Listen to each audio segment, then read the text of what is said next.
from one more person, and we'll go into our presentation. So we won't have time to hear from all our guests, but I can go. Hi, everyone. My name is Catherine Uden. I'm South Florida Field Representative for Oceana. Thank you so much to Sierra Club for having all of us, and it's good to see so many familiar faces.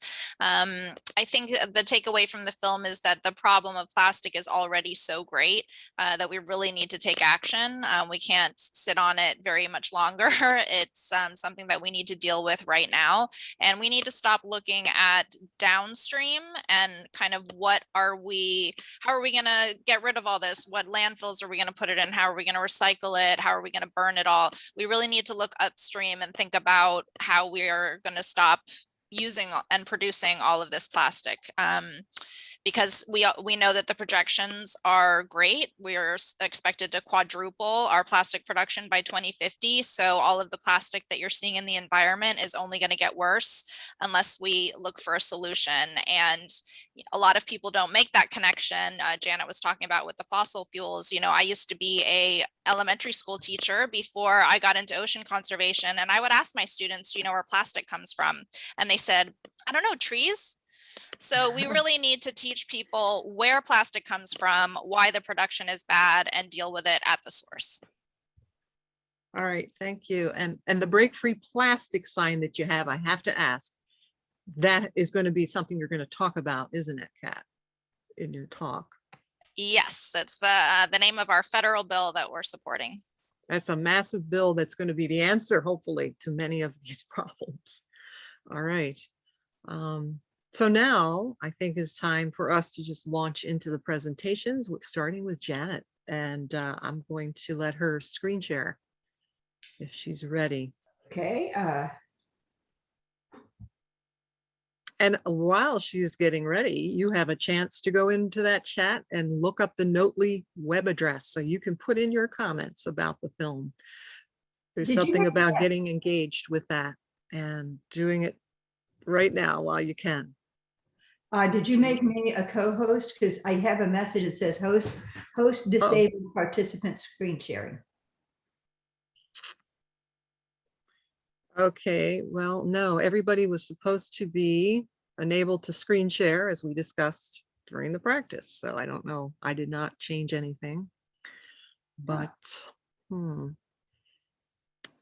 we fixed that for you, Kat. So I know we basically. Well, you want me to start while you troubleshoot, and then you tell me if you get it resolved?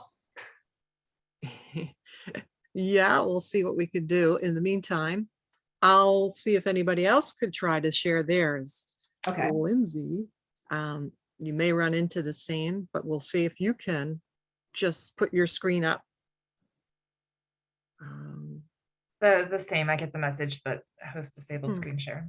Okay. So Linda, if you're the host, roll your cursor over the person's photo and go to the top, the little 3 dots on the upper right, and see if it'll let you make people a co-host. Okay, it says I'm screen sharing. Can you guys see it? We do see a corporate yes. responsibility document. Wonderful. Yes. Okay. Sorry, I don't have slides, but ran short on time. I wanted to talk about corporate responsibility because that's what we've been doing as part of the single-use plastics Sierra, Florida group with our Publix Stop Using Plastic Bags Publix campaign. Corporate responsibility, you probably got a pretty good idea of it from the movie, but it's also called EPR, Extended Producer Responsibility.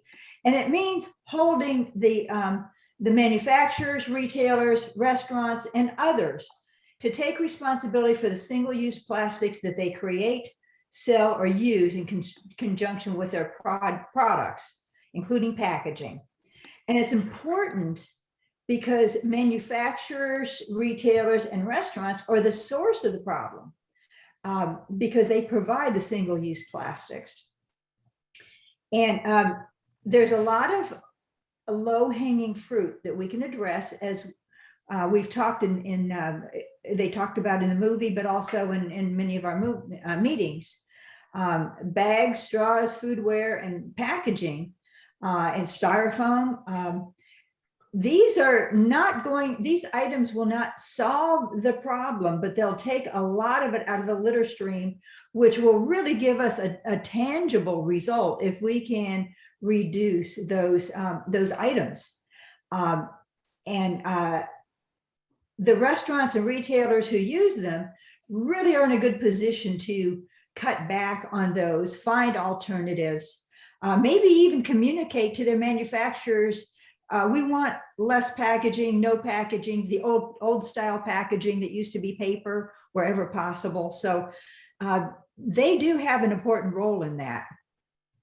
And of course, ultimately, if manufacturers and retailers take on the costs, then they'll suddenly be incented to try to find more creative solutions because they will need to reduce their costs and need to redesign their products to avoid single-use plastic at the source. Now, here's some examples. Kroger is eliminating plastic bags at the checkout by 2025, and also within other parts of their operations, they have pledged to minimize single-use plastics, although they don't give us a lot of specifics on that. Sierra Club's campaign, Stop Using Plastic Bags, Publix, which I've already talked about. And I do need folks to take pictures of Publix bags in your community, litter cleanups, and then send, in fact, I think I just said that, and send them to me so we could put them in a Publix Wall of Shame media event.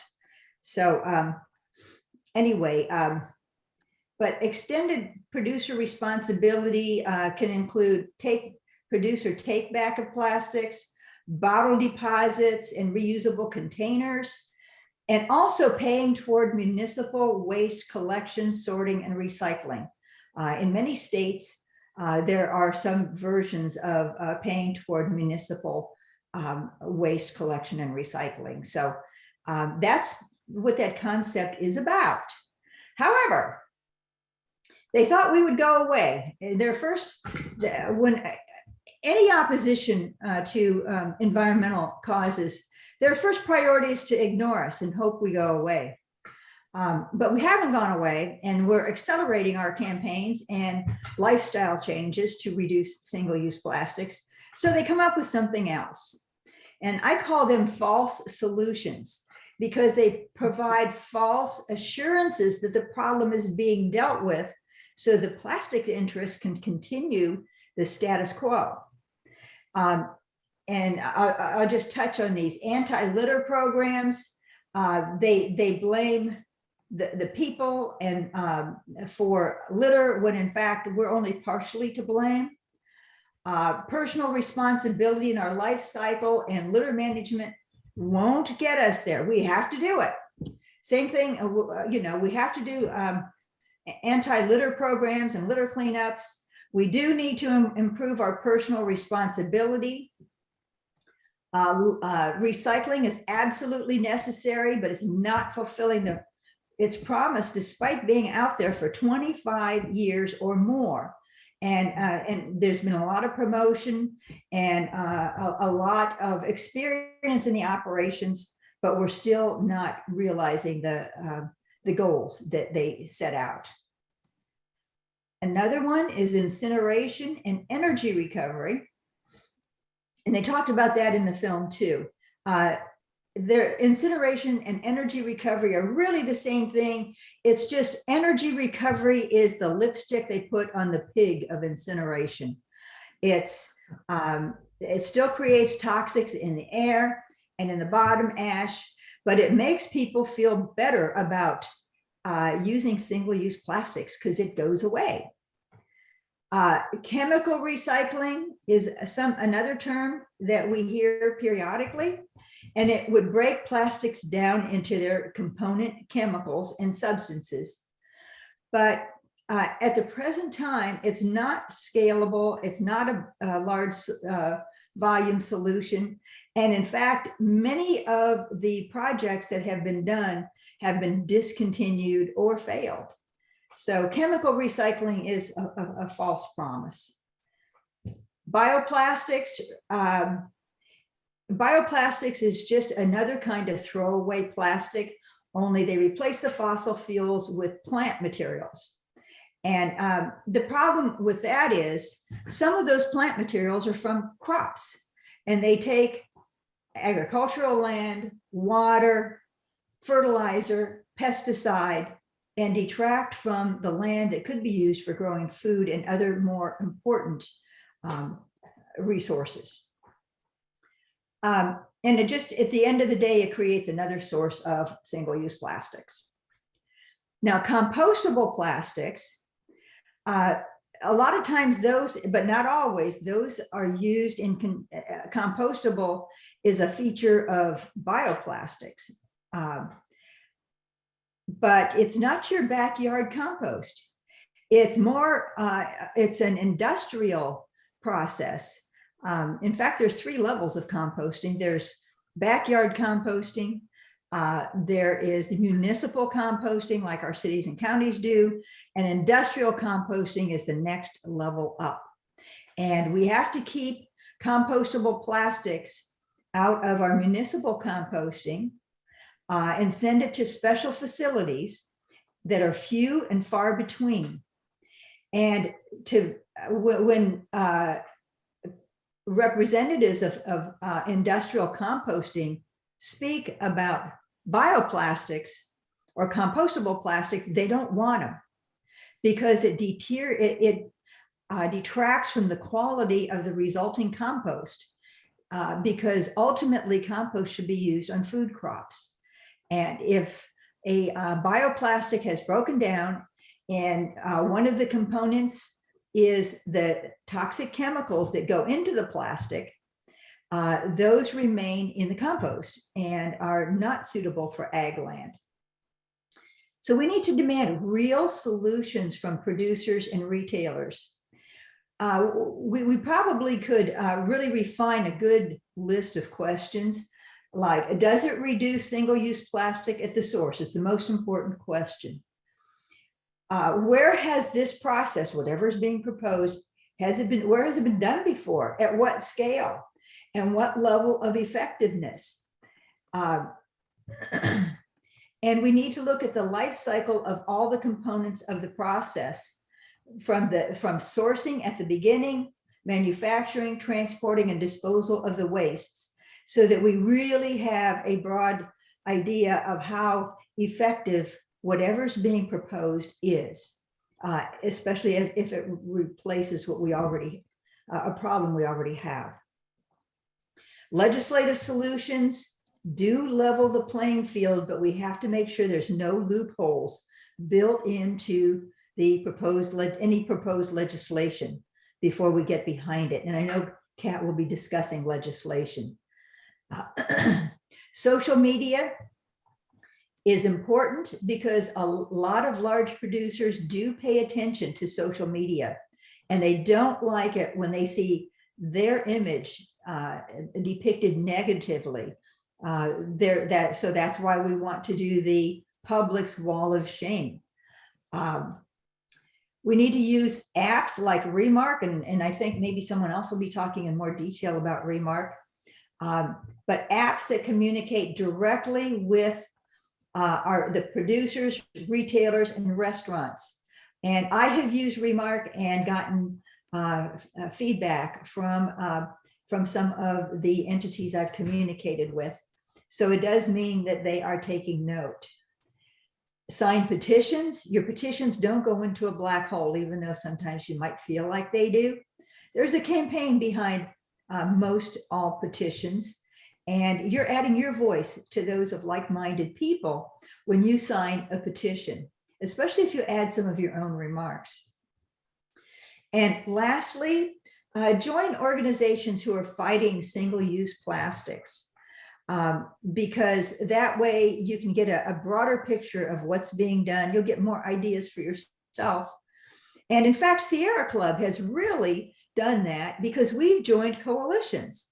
We're part of the Break Free from Plastic Coalition, the Plastic Pollution Coalition. We have to be bigger because we are fighting big interests. So we all have to join with others, and we can accomplish much more than we can do on our own.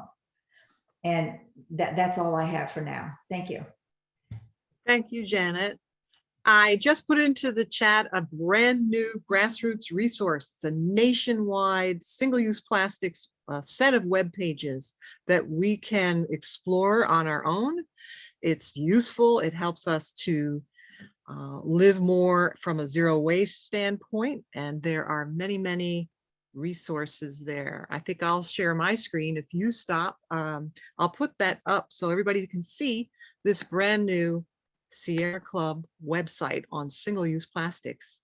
It's quite extensive, and like I say, it just came about today because I'm on this single-use plastic listserv myself, and you too can be by signing up right here, right now, and using the chat. You can do so.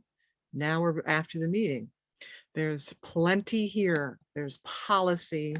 There's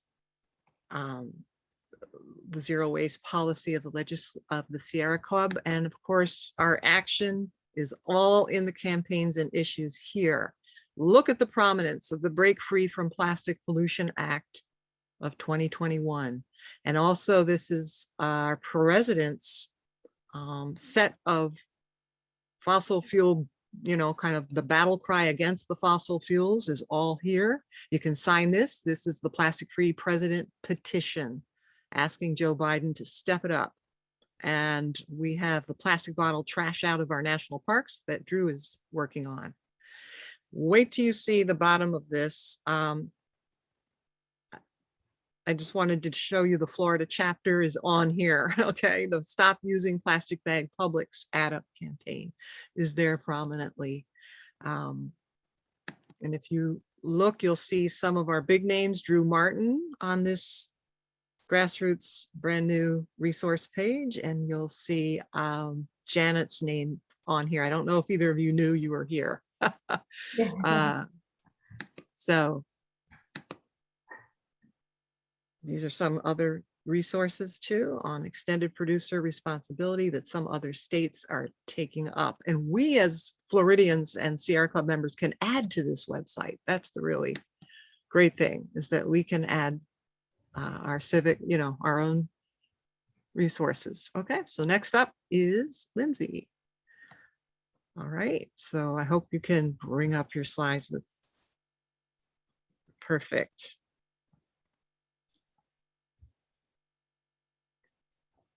All right, hello again. So I am Lindsey Nieratka, again, the Sustainability Manager for the City of Boca Raton. So I am going to talk just a little bit about what we as the city are doing relative to plastic waste reduction.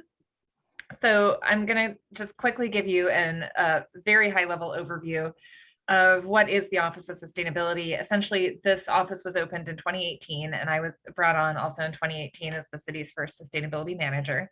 So one of the first things that we did was work on a sustainability action plan to kind of guide our actions over the next few years of sort of the broad range of sustainability topics and the things that we can address within there. You'll see waste reduction is one of our kind of focus areas, and that includes single-use plastic and plastic waste reduction as well.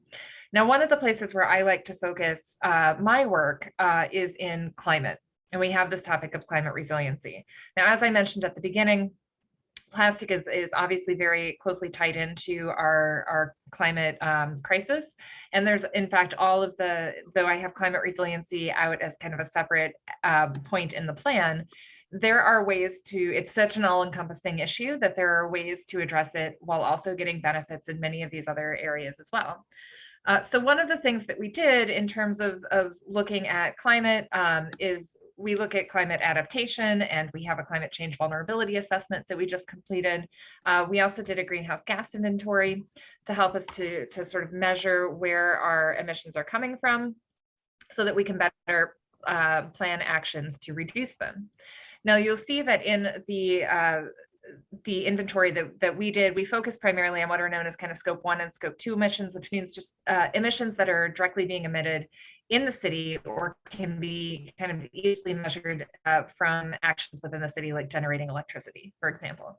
So you'll see that here in our emissions inventory, solid waste represents less than 2%, but it's like Kat mentioned when she spoke earlier, that's looking at the downstream effects, right? That's the emissions related to managing the waste. But we know, and we saw very clearly in the film as well, that there's a lot of emissions related to the upstream, the whole life cycle of the consumption that solid waste is representing.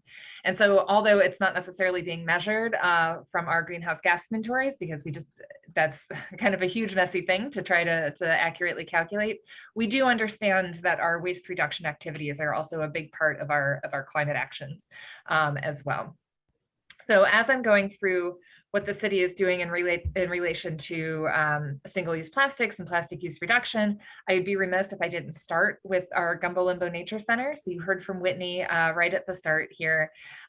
She's extremely inspirational, and I really consider Gumbo Limbo Nature Center to be really on the front lines of this issue for the city, both because they're the ones who are very closely interacting with our public, our residents, our visitors, and providing the education and the information that people need to know about this issue and the way that it impacts our community and our environment. And also because they're the ones who are on the front line of seeing the impacts in our wildlife, particularly with our sea turtles at the Sea Turtle Rehabilitation Center.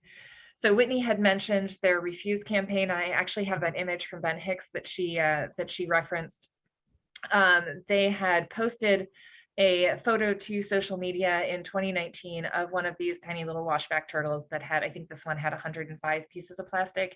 And this post happened to go viral overnight. Dozens of media outlets from around the world picked it up. And so it led them to realize that not everyone, people were surprised by the stories. Not everyone was as aware of the issue. And so that is part of the reason that sorry, if I'm getting these details wrong, part of the reason that they started this refuse to add that refuse to the, the reduce, reuse, recycle, but refuse being kind of the first thing that we need to do and focus on the single-use plastic, because we're seeing in our community, in our facilities, this very clear impact on our wildlife, and then can extrapolate from there the impacts on our own health and all the other things that the plastic is impacting. Another one of our divisions that's kind of on the front lines of this plastic issue is our rescue. They're out on the beach every day. They see the plastic, they see how it's impacting the experience of people coming to our city and coming to our beaches. And so they decided to start this community coastal cleanup bucket program. So if you do come to the beaches in Boca Raton and the lifeguard stations are open, they have the buckets sitting out there, they sanitize them in between uses. And it's a way to sort of engage just our regular beachgoers in picking up plastic. And, we know that us going out and picking up plastic is not necessarily the solution to the issue, but it is a way to get everyone sort of physically touching the problem and that therefore really personally engaging with it. And that can help kind of build momentum for other changes down the road as well. We do have a restaurant recognition program, our Coastal Connection restaurant program, that was designed to recognize our businesses that are doing their part to reduce single-use plastic and to encourage other businesses to get on board with more sustainable practices. The program requires a reduction in disposable plastics, that they offer sustainable menu choices, and that they participate in other sustainable activities such as water and energy conservation. We have put this kind of on the back burner since COVID because of all the other issues that restaurants have faced during the pandemic, but we are kind of starting to roll it back out again. It's a very easy process of just going onto our website and filling out a form, and then we provide window clings and information and toolkits for them to do their own promotion. We list them on our website, and so it's just something to hopefully provide a little extra push, a little extra incentive for restaurants to reduce some of their single-use plastic.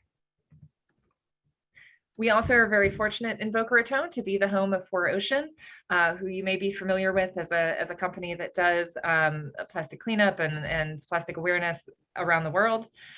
So we are able to have partnerships with them as a Boca Raton business. We contract with them to do some cleanups in our waterways.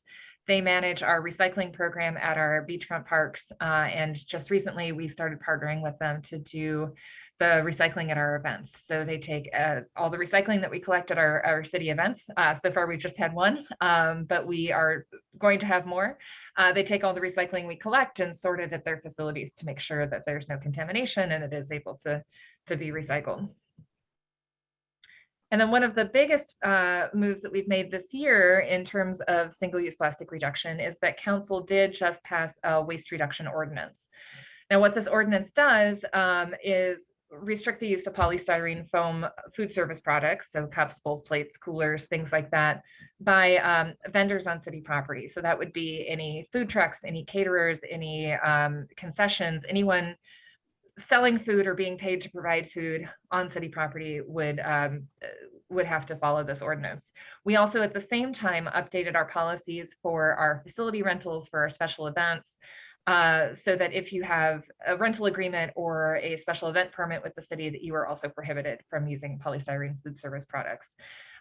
We, in the same ordinance, banned balloons and confetti at all city properties for all users at our outdoor facilities, because obviously balloons get away very easily and confetti is just throwing litter on the ground.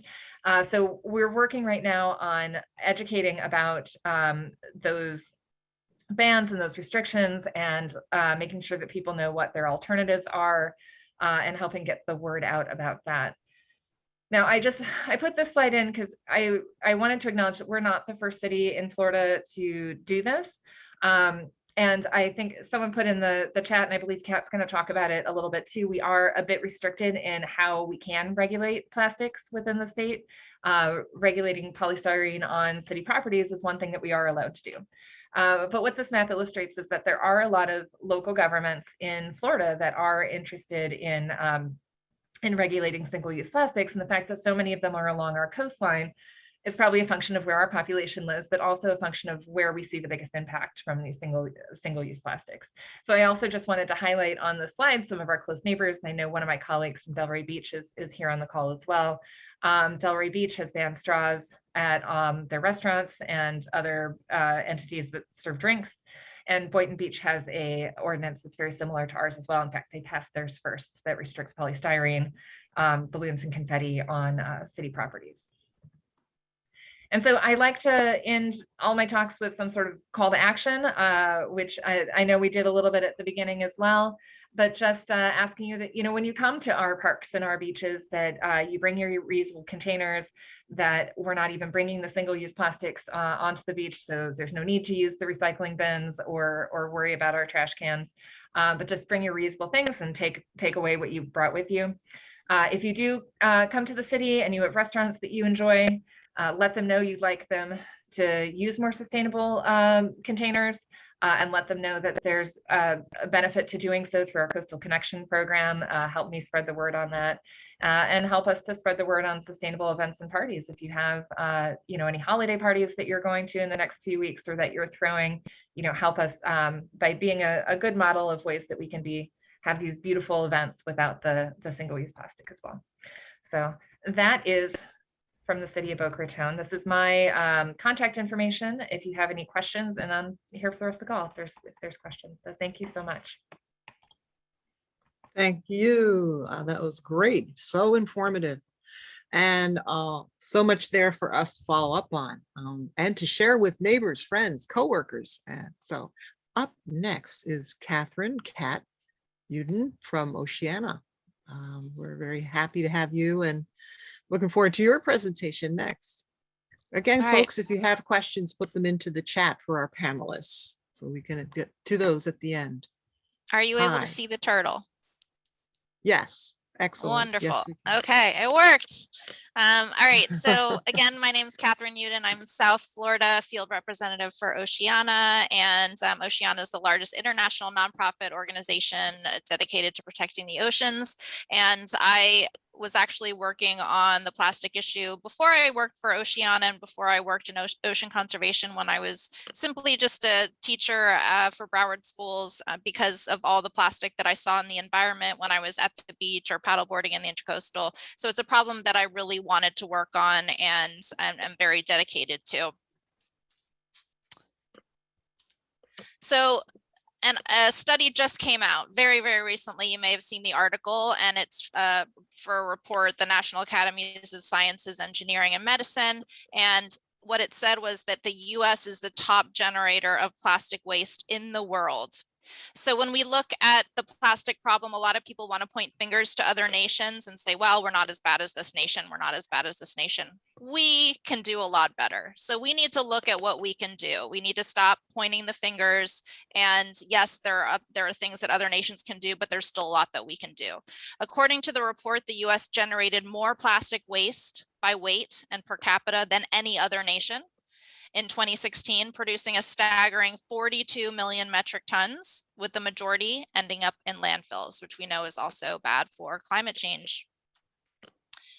And unfortunately, when we look at the projections for plastic production, it's expected to quadruple by 2050. So again, all of the plastic that we're seeing in the environment, we're going to end up seeing more if we don't do something to curb our plastic production. Now, when we look at global plastics production, we see that the huge part of the plastics pie is packaging. So almost 40% of plastic is packaging. So that's usually what we're targeting with these local laws and a lot of what we're doing with the state. A lot of ordinances that you see are going to be targeting this packaging, these single-use plastics that make up the majority of the plastics pie. So again, this single-use material that we're going to look at for legislation are things like plastic bottled water, your plastic packaging, straws, things that you can easily avoid and, are causing the majority of the issues that we're seeing in the oceans and on the ground. And, if you've ever participated in a beach cleanup, you probably know this already, that these are the most commonly collected items. And again, if you look at these things, you're using them for maybe a minute or two, and they're items that we probably could have avoided entirely. So when we look at landfills, also most plastic in landfills is single use. So we want to look at how are we going to reduce those things or avoid them completely. And we talked about the problems with recycling, that the recycling is not going to keep up with the pace of our plastic waste. We already are not recycling the majority of our plastic. Projections or estimates say about 9%, but when you look into that 9% that's being recycled, it actually is more like 2%, because most plastic is downcycled maybe once into another item. Most plastic cannot be recycled into something of equal or greater value. So it's really more like 2%. And when you think about it, even if we could recycle all of the plastic, let's say that, in this imaginary world, we could recycle all of it. Is that going to help us reduce? Is that going to motivate us to use less plastic or produce less plastic? If we could recycle it all, if we were doing a good job with it, is that going to make us use less plastic or produce less? No. So we really need to look upstream at the source and figure out how we're not going to use all these fossil fuels to make plastic. And if you look at national policies around the world, this was back in 2016, it really shot up. We saw a lot of nations stepping up and taking action. There are many nations, our Caribbean nations, Canada, a lot of nations in Europe, where they are passing single-use plastic policies, and the United States is one nation that has not passed a national policy on plastic yet. So we're really falling behind, and we need to step up and do our part. So here in Florida, I like to break it down. I'm sure most of you know this already, but just in case, for people that may be new to advocacy or activism, we have 3 levels of government. We have our local level, which is your town or city and your county commission. We have state, and you have a state senator, a state representative, and a governor. And we have our federal level. So the federal level, you will also have a US representative, depending on your district where you live. We all share the same 2 US senators, Marco Rubio and Rick Scott. And we have our president, Joe Biden. So these are the levels of government and the different levels where we pass legislation. So let's break it down to a local municipality. Unfortunately, Florida has some preemptions, as we discussed earlier, but not everything is preempted, and there are ways around it right now, and we've been trying to do what we can locally. So in Florida, we have some preemptions. We are not allowed to ban or tax plastic bags. We are not allowed to ban or tax expanded polystyrene foam. And in these preemptions, it also mentions auxiliary containers, but that's not clearly defined. So local municipalities are very reluctant to pass any kind of ban or tax on something that could even remotely be considered a container. So that means like cups, food containers, plates, anything that could be considered a container. Straws and utensils are not containers, and they're not bags, and they're not foam. So your city can still ban straws and utensils completely. That means that they can ban restaurants or stores from distributing them or selling them. If your city wanted to completely ban forks, knives, and spoons, plastic forks, knives, and spoons, they could. We have not had a single city in Florida do that yet. So, you know, cities usually are reluctant to be the first one to do something because it's going to create a little bit of time where the market has to, you know, to catch up. So there's ways around, and I'll explain a little bit. But straws were almost preempted. I don't know if you know that this in the state, but after cities started banning plastic straws, the state tried to preempt that. They passed a law saying that we could not ban straws anymore. Luckily, Governor DeSantis vetoed that law. So that is the reason why we are still allowed to ban plastic straws. So straws and utensils are not included. And there's also an exception. It says that it does not limit the authority of your local government to restrict the use of polystyrene by individuals on public property. Temporary vendors on public property. So that means that city property, county property, you can go ahead and limit those things. If you have a city event, you can be able to tell your vendors that they cannot use polystyrene or plastic at your city event, but you cannot tell restaurants that they can't sell it or distribute it, and you can't tell grocery stores and places like that they can't do it, but you can limit it on public property. And if you need more clarification about that, it's at plasticfreefl.org. Just click on what you can do local. So many municipalities have taken action on single-use plastics through legislation. I believe at least 27 in Florida have banned plastic straws. And I think it's about the same. Actually, I have to update this. About 27 now have passed some other type of policy reducing plastic or foam on public property. So it's really catching on. If you want the entire list, the updated list, it's at plasticfreefl.org. And you can also look at some examples of legislation that other municipalities have passed. Just click on resources and sample legislation. So in order to pass legislation in your local municipality, which is a good place to start because usually local is faster than state and federal action, please contact your mayor and city council members. Find out if the majority of them are in favor of an ordinance. You could ask them to add it to an upcoming meeting agenda. You can find out if your city has a sustainability advisory board or sustainability coordinator. That's usually a great place to start. Surprisingly, there are cities in Florida that don't have a sustainability coordinator or sustainability department, but you're lucky if your city does. Contact them, discuss your suggestions, and perhaps you can speak at an upcoming meeting. If you don't have a majority of your city council members on your side, then you'll need to build community support and organize a coalition to put pressure on your elected officials. And I can also help with that too, if you need any assistance with that. So speaking at your city meeting, I don't know if I would like to see in the chat, just type, yes or no if you've spoken at your city meeting before. I'm always interested to hear how many people have actually gotten up and spoken at a city meeting. But if you haven't, just try it sometime. It's a really good way to get your message across and get in front of your elected officials. Some cities will let you submit a comment to be read aloud during the meeting or speak virtually. Check your city website or with your city clerk for procedures, but usually you get about 2 to 3 minutes to speak about whatever you want and during citizen comments. And if the topic is not on the agenda, that's a good place to start. Just general public comments where people can go in and speak about anything. State the problem and have a specific ask for them. Tell them what you would like them to do. Make sure you follow up after the meeting. And your county may have stricter requirements. I know down here in Broward County, there's more strict requirements for speaking or doing a presentation, but city meetings are usually a great place to start. So try it sometime. So we talked about that we do have these horrible preemptions in Florida. At the state level, we always try to support a repeal bill for these preemptions. So the repeal bill would basically cancel out these preemptions and allow local municipalities to be able to regulate plastics if they choose to. So again, it would be a choice of whether or not your municipality would want to regulate these things. These bills have actually already been filed for 2022. And what you want to do is you want to send an email to your state representative, state senator, and the governor asking them to repeal the preemption laws on plastics. You want to call both your state representative and your state senator's office and ask them to co-sponsor. These are the bill numbers for this legislative session: HB 6063, so that's the House bill, and S 320, that's the Senate bill. That is the preemption repeal bill. And you're going to ask them to co-sponsor it, and that would remove the preemptions and allow your local municipality to take action. Another good thing to do is to call them and to schedule an appointment, even if it's by Zoom, to speak with them about this issue and tell them why it's important to you.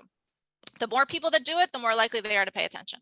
And you can also speak at your county's delegation hearing. I've spoken at many county delegation hearings around Florida. You don't actually have to live there, so feel free to sign up for delegation hearings in other states, other counties. But what's really great is the last time I spoke at the Palm Beach County delegation hearing, there was actually 5 speakers on plastic, and the first 3 speakers of the day were all plastic. So, and I know Drew was there too. So it really makes an impact when there's multiple speakers about that topic. So that they can see, wow, people really care about this. We had a lot of speakers about plastic today. So during legislative session, which is going to start January 11th, you want to ask your state senator and your state representative to co-sponsor the repeal bill. Again, those are the bill numbers. If you've never called your representative or senator's office, it's really simple. It will take you less than 60 seconds. You're not going to usually speak with the state representative or senator. When you call, you can always schedule a meeting, but you can also just talk to staff. Staff is going to answer the phone, and you want to say, my name is Catherine. I live in your district, and I would like Senator Smith to co-sponsor S320. And that's it. And it takes less than 60 seconds, and they say, thank you very much, goodbye. But imagine if hundreds of people called and asked them to co-sponsor that bill, then they might actually pay attention. So the more people that call, the better. So ask them to co-sponsor the bill. You can always look up the bill and see who has actually co-sponsored or not. And if you still don't see their name on there after a couple of weeks, you could follow up. Hi, I asked you to co-sponsor this bill. Is there a reason why your name is not on it yet? And have that conversation with them. Always hold your elected officials accountable. You can also consider writing a letter to the editor. So if you've never done that before, basically it's a very short opinion piece. It's usually something like 150 words to your local newspaper to get the attention of your elected officials. When something is published, they usually pay attention and will get a Google alert, and that's a good way to get in their ear. So another thing that we have to remember is that we don't want the bill to die in committees. So if you're not familiar with the legislative process, bills have to go through a certain number of committees before they actually get a vote on the floor. And what's really unfortunate is some bills never even get heard. They don't even get scheduled on one committee hearing meeting. They just die. And we don't want that to happen. So if you go to plasticfreefl.org and click on state, it will tell you which committees HB 6063 has been referred to. It will also tell you which committees S320 has been referred to. You want to find out who's on that committee, who is the chair, and ask them, please place this bill on an upcoming meeting agenda for consideration. Because if you don't do that, it's never going to be heard, never even has a chance of getting a vote. So the last legislative session, 2021, it's always 60 days. It's really short to pass a law. It ended on April 30th, and the repeal bills never made it past a single committee. They just died. So the next session begins January 11th. It's really important that we get in the ears of those committee chairs and say, please put this on a meeting agenda for consideration. Now, looking bigger picture, we need federal action. We need the United States to take action nationwide. So Oceana and many other coalition partners like Sierra Club are supporting the Break Free from Plastic Pollution Act. That bill number is S984 and HR 2238. So this would be a bill that would do so many things to reduce plastic. It would phase out certain single-use plastics like many other nations are doing or have done. It would put a temporary pause on new and expanded plastic production facilities. And we saw in the film that there's such an impact on communities that have these plastic production facilities in their communities. There are high rates of cancer, and it really is a social justice issue. So we need to stop doing that. It will prevent US plastic waste from being shipped to developing countries, expand reuse and refill, a nationwide beverage container refund program, deals with toxic chemicals, microfiber pollution. It's going to study and take action on derelict fishing gear. So please go to plasticfreefl.org, what you can do federal, to find out more about that bill, and ask your members of Congress to co-sponsor that bill. We've had I forget how many co-sponsors are on it right now, but I must say we don't have a single Republican co-sponsor on this bill. So think about, if you have a Republican member of Congress, please get in their ear, make an appointment, and tell them why this issue is important and why that they should support this bill and co-sponsor. And maybe we'll throw a party if you can get the first Republican co-sponsor on there. All right, so again, really easy phone call. Call the member of staff's office. Hello, my name is Catherine. I'm a constituent. I'm calling to ask Congressman Mast to co-sponsor and support the Break Free from Plastic Pollution Act, HR 2238. Really quick, less than 60 seconds. You can also go to our petition at usa.oceana.org/take action.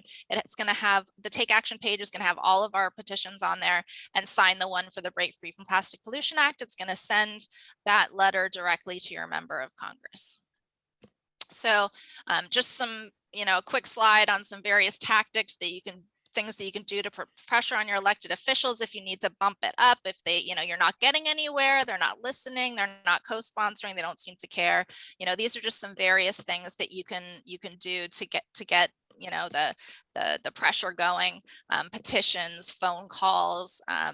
You can do use the media when you do a cleanup. If you do beach cleanups, invite the media, but elevate it to the level where we're not just picking up the trash that's here. We need everybody to take action on a larger level, and we need our elected officials to pass legislation. So try to bump it up to that level that you're not just doing the cleanup. We want everyone to also take action on legislation. Use those letters to the editor, social media pressure, if you need help with that, definitely get in touch with me. What you can do today is to go to plasticfreefl.org. It's the Florida Coalition to End Plastic Pollution. And there's so many good resources on this page. There are talking points. There's what you can do local, state, and federal. There's sample emails if you don't know what to say in your email. There's how to speak at a city meeting. Just everything you could possibly want is on the plasticfreefl.org site. So definitely go check that out. And Google it is what I always say. So people that don't know how to find out this information, where is my city hall? What time is the city meeting? How do I go see? How do I contact Marco Rubio? Google, everything's on Google, right? So don't be afraid to as well and find out all this information. But this is how you can follow Oceana. We have Oceana Florida, Facebook, Instagram, and Twitter. That is my email, cuden@oceana.org. Again, I'm very passionate about this issue, so feel free to drop me an email or call anytime if you need help, passing something in your local municipality. I'm more than willing to help and give you some advice. And it's not just single-use plastics either. We were talking about balloons. We've been passing all kinds of ordinances relating to balloons, not just bans, but balloon releases. If you need help with that too, just let me know. Thank you. Wow. Okay. Well, you have overwhelmed us. It's very excellent presentation to all three of you. And we have learned so much. And I do have a question. I want to read this to the presenters, if you would. Maybe you know this. Does anyone know what Publix does with the polystyrene, or if it is a feel good and it gets you back to their front door and probably go in and buy something? So does Publix really recycle this polystyrene? They collect it, but where does it go? I think what I heard in the past is that they use their recycled plastics to make like their baskets, their plastic baskets that you can walk through Publix with. That's what I heard when I took a recycling class years ago. I don't know, correct me if I'm wrong, anybody? I had heard that, and I don't know where this came from. Maybe somebody on this call shared the information, but they said that it goes to a facility in Southeast Florida, and they actually do recycle the bags, and other stores like Walmart also collects the bags, but they weren't mentioned as one that did. They provided a lot of volume to the recycling facility, but all that's hearsay. I don't really know. Okay, another question. Any thoughts on Florida Bill SB 620, local government? And I don't see the rest of that. I can answer that. The local ordinance Okay. bill is going to be very, very bad if it passes. Very, very bad. I'm extremely concerned about it. And if for anyone that doesn't know about that bill, basically what it does, it's going to allow a business owner to sue a city, a local government, if they think that an ordinance has affected their business by 15% or more. And once that business owner sues the city will not be allowed to enforce that ordinance until it's been fully litigated. And there's also a provision where the city can get sued for all of the legal fees as well. So basically it would make it cities scared to pass anything with any kind of regulation. So not just plastic, but it's going to have ramifications, down the board. So it's very bad. Unfortunately, I heard it made it past at least one committee already, even though they were discussing how bad it was going to be and how the ramifications on it. So just keep an eye on that. It would obviously probably stop any local plastic work dead in its tracks, because unless a city is inviting lawsuits against them, it's going to make them scared to pass anything, unfortunately. And that's called the local ordinance bill, and that's Hudson. Okay. Another question from Gary Landau. Since consumers have falsely been led to think that they are the problem and recycling is the answer, how about a recycling boycott for a few months sponsored by Sierra Club and other, I believe it says, partners of environmental groups? Gary, I think it sounds good. Go ahead, Janet. That would be like, I don't know, shooting ourselves in the leg. We don't want to, after we say that recycling is not the answer, we always say, but we have to do the best job we can. And I think we'd be giving mixed messages to our constituencies if we were to lead a boycott. I don't think Sierra Club uses boycotts a whole lot. I think maybe they put the facts out and individuals can decide what they want to do, but I haven't seen a lot of boycotts out there. So there could be other reasons for not doing that. Boycott and refuse, some might argue, well, refusing is a type of personal boycotting, but Mary. you're talking about organized. Go ahead. Yeah. Hi, Mary. Hey, this is Mary. Glad I know I haven't said much, but I'm the assistant sustainability planner for the city of Delray Beach. And I've only been with them for 2 months. I come from the Solid Waste Authority in Palm Beach County. So I am not here representing them tonight. However, I do suggest, everybody that lives in Palm Beach County, I want you guys to know that we have an amazing solid waste authority. So I know there's a lot of rumors out there, and even this video, it's a lot of good information, but Palm Beach County, we have one of the best recycling programs in the nation. We have a really special program, it's dual stream. So we are processing the material correctly. And I know there was a lot of talk and a lot of comments about incinerators and waste to energy facilities. We also have the 2 best waste to energy facilities in North America. Emissions that come out of them are lower than any EPA standards that are allowed. So again, we do have the cleanest and greenest facilities right here in Palm Beach County. So I highly suggest, and I'll put their contact information in the chat. But if you guys reach out, if you wanted another talk from the Solid Waste Authority, they are more than willing to do a virtual talk for you, and they're opening back up for tours in January. I understand you don't support incineration. However, again, because I just saw that in the chat box, this is the cleanest facility in North America. We got all of our technology from Europe, and even though you don't support it, there are plans to build a renewable energy facility 3. We produce enough electricity to power about 70 to 75,000 homes right now in Palm Beach County. And again, I absolutely 100% urge you guys to look into the science, look into the data, and ask them. It's all public record. It is the cleanest facility in North America. So it's nothing like you guys saw in those videos. I'm just throwing that information out there. And like I said, if you want to contact them, I will put their contact information in there. And I really think it would benefit this group to hear what the Solid Waste Authority does from one of their representatives. Well, thank you for speaking up. That was very vital to this conversation to hear that viewpoint.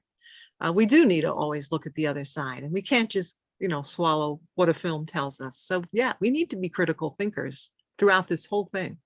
And that's been the problem. We've been buying this hook, line, and sinker for years, and we're waking up. It's a plastic awakening. So thank you all for helping us to wake up once again. And it's 9 o'clock. So I don't really see any other big questions for the group, but thank you all to each and every one that took the time to be here and work through our little technical things too. Please go back to the Notely and put your comments in there. I hope to send that with a follow-up email to anybody that's on this call. I think it's a good way to remember what this was and to make it an anchor. Sheila, you have a question? Just a real quick one. As far as the show is being recorded, because I feel that this has been exceptional information, as well as the film was exceptional. Please, is there a way that I can share their recording with other people? I don't believe we can allow you to do that just yet, but if Discovery Channel is kind enough to put it back on YouTube, which they had done up until this past Sunday, we might be able to see it. The world would be more able to access the film, but at this time it's not. We can't share. I'm not talking about the film specifically. Okay. Our meeting tonight. Oh yeah, we always put these on our YouTube channel. It's on our website. We actually have it on our website. It will be linked, and it is linked from our website to our own YouTube channel. Thank you. You're welcome. Yeah, be sure to check that out. Just see our Club-Loxahatchee group. You Google it, and there's the website, and there's everything. Okay. Thank you all, and happy zero waste lifestyling, and make sure you get some good wrap for your gifts. That's, recycled paper for your gifts this year. And if you get a live tree, get a potted tree, put it in the ground afterwards. Just a little tip. Okay. Thank you. Good night. Thank you, everyone. Oh, Thank you so much. Okay. Have a great night. have a great night. Thank you you, all. everybody. Thank you.